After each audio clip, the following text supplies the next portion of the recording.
Hello, my friends. I'm Dr. Rachel Storms, and today I want to give you something most people never get in a short doctor's appointment: a specific, detailed explanation of which foods directly interfere with 3 of the most commonly prescribed blood pressure medications and exactly what to eat instead. If you take Amlodipine, Losartan, or Lisinopril, the foods I am going to describe today are not minor inconveniences. Some of them can double the concentration of medication in your bloodstream. Some of them can raise your potassium to levels that trigger dangerous heart rhythm abnormalities. And one of them, which I will reveal at the end of the video, is hidden in something that most older adults consume every single day without knowing it is there. We are entering a detailed exploration of pharmacology that could save your life. Please, take a seat, grab a notebook, and let's begin.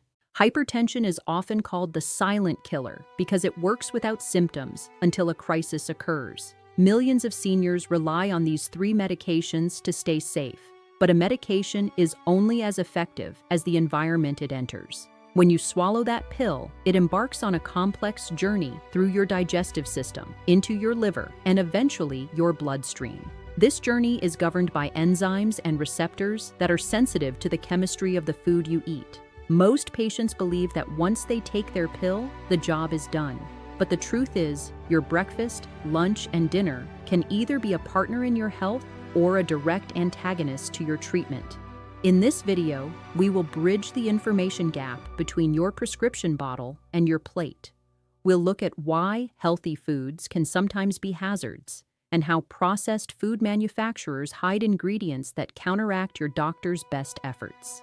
Before we go through the 5 foods, I want to spend 2 minutes on the mechanism of each medication, because understanding what the drug is doing makes the food interactions intuitive rather than just a list to memorize.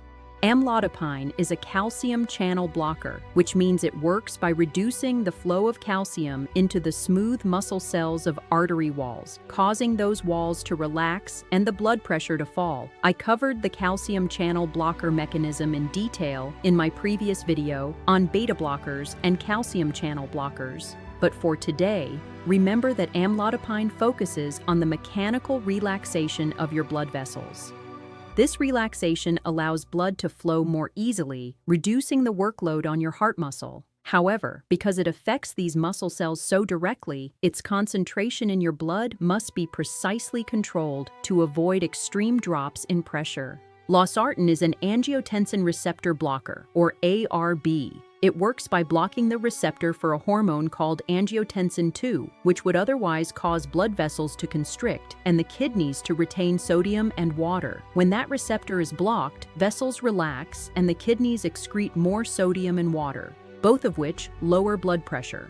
The relevant detail for today is that Losartan and the entire ARB class also cause the kidneys to retain potassium as a side effect of blocking angiotensin signaling. This is a crucial distinction. While Amlodipine focuses on calcium, Losartan focuses on this hormonal pathway. Lisinopril is an ACE inhibitor, which works one step earlier in the same hormonal pathway. Instead of blocking the receptor, it blocks the enzyme that converts angiotensin I to angiotensin II. The cardiovascular and blood pressure effects are similar to Losartan, and critically, the potassium-retaining effect is also present and can be even more pronounced because it affects a wider range of downstream hormonal signals. These drugs are precise instruments, but they change how your kidneys handle minerals. With that foundation established, let me introduce the 5 foods in order of increasing impact, starting with the one that surprises people most because it is universally regarded as a healthy choice. The 5th food on our list is bananas, and more broadly, high-potassium foods consumed in excess by patients on Losartan or Lisinopril. I want to be precise here because the message I am not giving you is that bananas are dangerous or that you must eliminate potassium from your diet. Potassium is essential, and most older adults do not consume enough of it. The issue is one of quantity, context, and the specific interaction between ACE inhibitors and ARBs and potassium regulation. Both Lisinopril and Losartan reduce the kidney's excretion of potassium by blocking the hormonal signals that would normally drive potassium out of the body in urine. The result is that patients on these medications retain more potassium than they would without the drug. For most patients eating a normal diet, this retained potassium remains within a safe range and may even be beneficial. But for patients who simultaneously consume very high potassium loads through bananas, avocados, potatoes, tomato products, oranges, and dried fruits, often in combination, the cumulative potassium burden can push the serum potassium above the safe range. Elevated potassium, called hyperkalemia, disrupts the electrical gradient across heart muscle cell membranes that is required for coordinated cardiac contraction. Mild hyperkalemia causes muscle weakness and fatigue. Moderate to severe hyperkalemia produces cardiac arrhythmias that can be life-threatening. The warning signs are subtle: unexplained muscle weakness, palpitations, a feeling of the heart skipping or fluttering, and in severe cases, a very dangerous slowing of the heart rate. If you are on Lisinopril or Losartan and you eat a diet very rich in high potassium foods, your physician should be monitoring your potassium level at regular intervals. The action I recommend is not eliminating bananas, but being conscious of how many high potassium foods you are stacking in a single day. A banana with breakfast, avocado at lunch, a large tomato-based pasta sauce at dinner, and orange juice combined with your ACE inhibitor or ARB is a potassium load that warrants attention. Lower potassium fruits that make good substitutes when you want something sweet include apples, blueberries, grapes, and strawberries. We must balance our intake to work with our medication, not against it. The fourth food is licorice, specifically black licorice and products containing real licorice extract, including certain herbal teas, some candies, and some natural digestive supplements. The active compound in real licorice is glycyrrhizin, and its effect on blood pressure is profound and well documented. Glycyrrhizin inhibits an enzyme called 11-beta-hydroxysteroid dehydrogenase type 2, which normally inactivates cortisol in the kidneys. When this enzyme is blocked, cortisol acts on the kidney's mineralocorticoid receptors, mimicking the hormone aldosterone. The result is exactly the opposite of what amlodipine, losartan, and lisinopril are trying to achieve: sodium retention, potassium excretion, and a rise in blood pressure. This isn't just a minor fluctuation, it is a direct physiological counterattack on your medication's efficacy. Regular consumption of licorice-containing products can completely negate the blood pressure-lowering effect of all three of these medications, leaving your heart vulnerable despite your daily pill. Case reports in the medical literature document patients whose blood pressure became refractory to multiple antihypertensive medications, with the eventual discovery that daily licorice consumption was the unrecognized cause. These patients were often subjected to increased dosages and additional drugs, which brought more side effects, all because of a simple herbal tea or a handful of candy. The practical guidance is to read labels on herbal teas, digestive candies, and any supplement marketed for stomach health or adrenal support. If glycyrrhiza, licorice root, or licorice extract appears in the ingredients, that product is counterproductive for anyone on blood pressure medication. Many natural products contain this potent compound. It is a reminder that natural does not always mean safe when combined with modern pharmacology. Always disclose these supplements to your healthcare team. The third food is St. John's wort, which I am including as a food-adjacent substance because it is purchased without a prescription, often at health food stores, and many patients do not consider it a medication that needs to be disclosed to their physician. St. John's wort is one of the most potent inducers of CYP3A4, the liver enzyme responsible for metabolizing a very large number of drugs, including amlodipine. When CYP3A4 is strongly induced by St. John's wort, amlodipine is broken down faster than intended, reducing its effective concentration in the blood and its blood pressure lowering effect. It's as if you were taking only half your prescribed dose. Patients whose blood pressure has been well controlled on amlodipine can experience a significant return of hypertension within weeks of starting St. John's wort, and their physician may respond by increasing the amlodipine dose without realizing the supplement is the driver. This creates a dangerous cycle of trial and error. When the St. John's wort is later stopped, the CYP3A4 induction resolves, and the higher amlodipine dose may then produce excessive blood pressure lowering. This can lead to fainting, falls, and severe hypotension. This cycle of instability is avoidable, and the solution is simply to ensure your physician and pharmacist know about every supplement you take. If you are using St. John's wort for mood support, there are evidence-based conversations to have with your physician about appropriate alternatives, such as targeted nutritional support or other therapies that don't compromise your cardiovascular safety. Continuing it alongside amlodipine without disclosure is a pharmacological risk you simply do not need to take. Your heart health requires a stable environment to thrive. Now I want to pause here and deliver on the promise I made at the beginning of the video about the error that 90% of seniors make when taking their blood pressure medication in the morning and how it affects absorption. I am telling you this now, in the middle of the video rather than at the very end, because it is important enough to deserve its own space in the conversation, and because knowing it changes how you think about the timing of everything else we are discussing. The issue is grapefruit juice, which I will cover as food number 2, and the timing of food relative to medication. But the specific morning error is this. Many patients take their Amlodipine, Losartan, or Lisinopril with a large glass of calcium-fortified orange juice or milk, believing this is a healthy start to the day. Calcium in large amounts can temporarily interfere with the absorption of certain medications by competing at intestinal transport sites. While this interaction is more famous with antibiotics, it can create variability in your blood pressure control that makes your doctor's job harder. The universal safe practice is to take blood pressure medications with plain water, wait 20 to 30 minutes before consuming juice or fortified products, and to be consistent about the timing each day so that your physician's blood pressure measurements reflect a stable medication environment. Taking your pill with water ensures that the delicate chemistry of the medication is not altered before it even reaches your liver.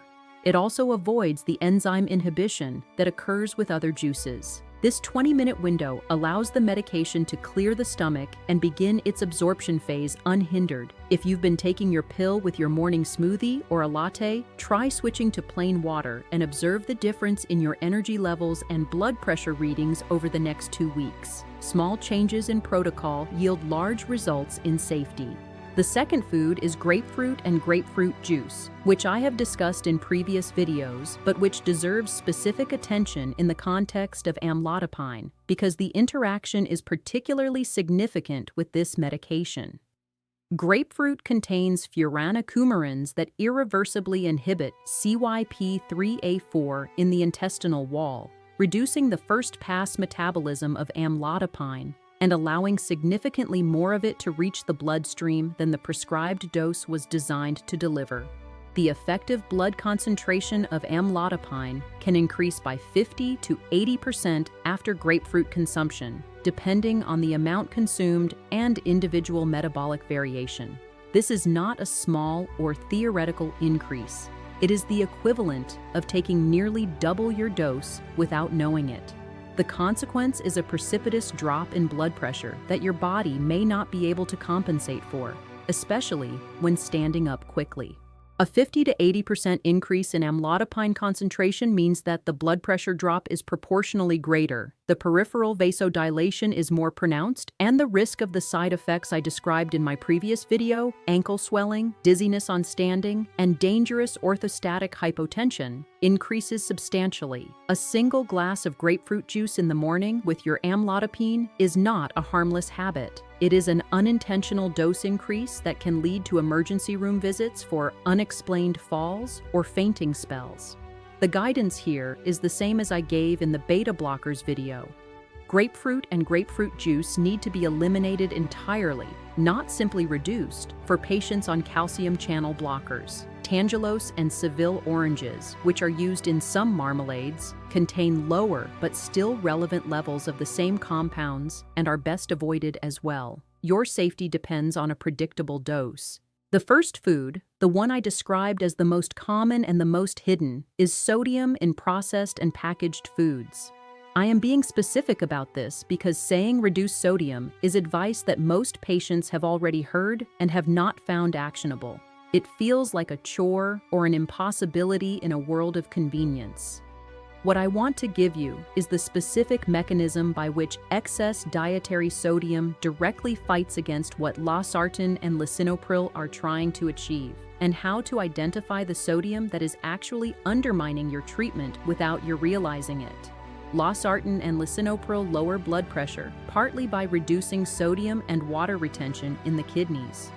When dietary sodium intake is very high, the kidney is receiving a constant high sodium load that partially overwhelms the medication's ability to promote excretion.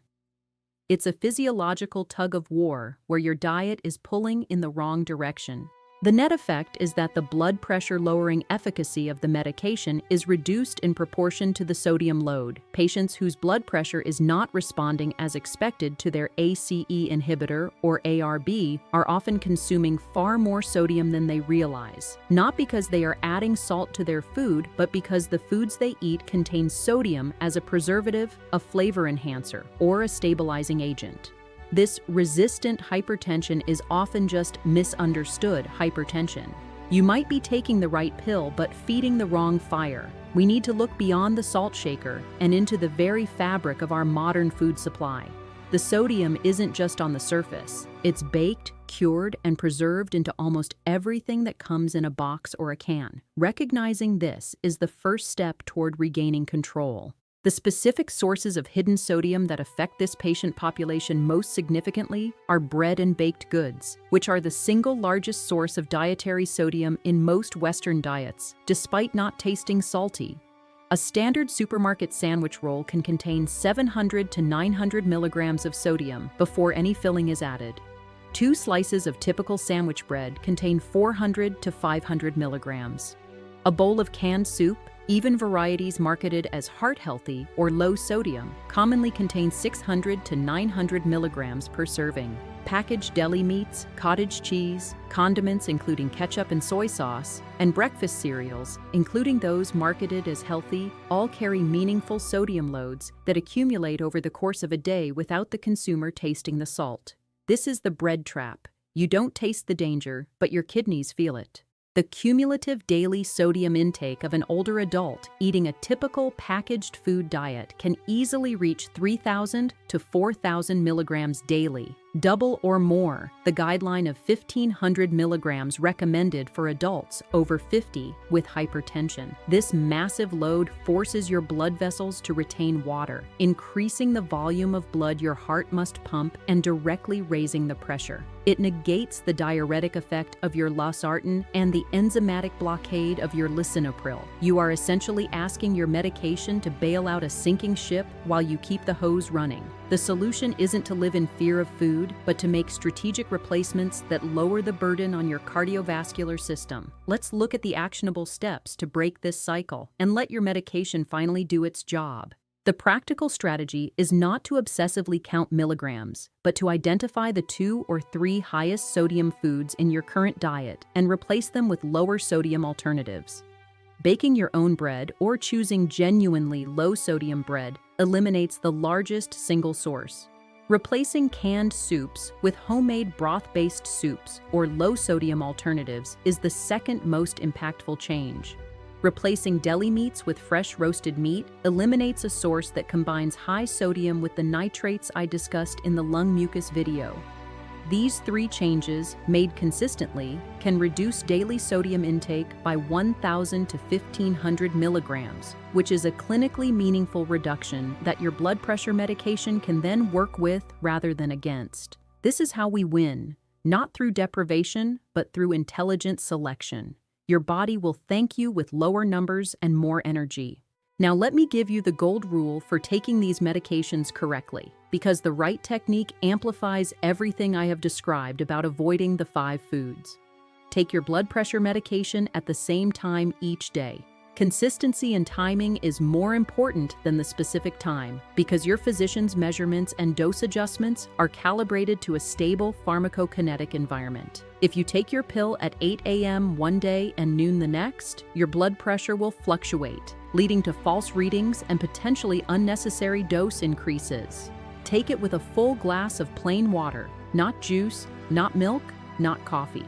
This ensures a predictable absorption rate. Consistency is the anchor of cardiovascular stability.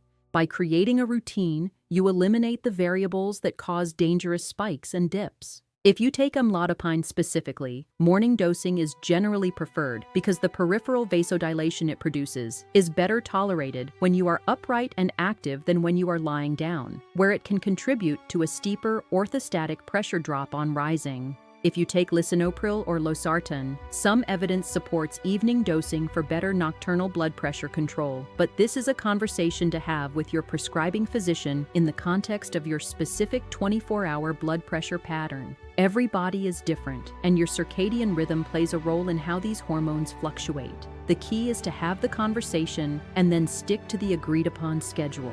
Don't experiment with timing on your own. Your doctor needs to know the exact schedule to interpret your blood pressure logs accurately. And if you miss a dose, take it as soon as you remember, unless it is within 8 hours of your next scheduled dose, in which case skip it and resume your normal schedule. Do not double dose. The blood pressure drop from doubling a dose of any of these medications can be significant enough to cause a fall, fainting, or even an acute kidney injury. Your body is designed to handle a missing dose better than it can handle a double dose. This is the 8-hour safety window. If you're unsure, call your pharmacist. They are your frontline resource for these situations. But remember, the goal is always to avoid the double dose trap.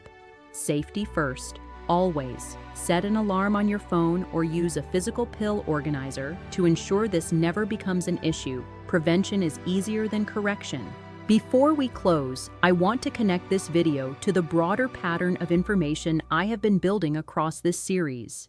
The same dietary environment that interferes with your blood pressure medications is also the environment that drives neuroinflammation, impairs bladder health, promotes mucus production in the lungs, and creates the oxidative stress that accelerates cognitive aging. The hidden sodium in processed foods, the potassium imbalances from poorly planned diets, the herbal supplements taken without disclosure. These are not isolated medication problems. They are expressions of the same information gap that exists between what patients are told in brief appointments and what they actually need to know to manage their health intelligently. Everything is connected. When you fix your sodium intake for your blood pressure, you are also protecting your brain. When you avoid grapefruit for your amlodipine, you are ensuring your liver can handle its workload. Health is a holistic endeavor. My purpose across all of these videos is to close that gap. Share this video with someone you know who takes amlodipine, Losartan, or Lisinopril, and who has never been told about these food interactions. Given how widely these 3 medications are prescribed, there is a high probability that someone in your circle is consuming grapefruit juice with their amlodipine or stacking high-potassium foods on their ACE inhibitor without any awareness of the risk. Your sharing this video is a direct act of care for the people around you. Knowledge is the most powerful medicine we have. And if you want to understand how your diet is interacting not just with your medications, but with your cognitive function, my video on the 5 foods that destroy memory after 65 takes the dietary framework we discussed today and applies it to brain health in a way that will add another layer to everything you have learned here. Watch that video next. I'm Dr. Rachel Storms, and I'll see you in the next one.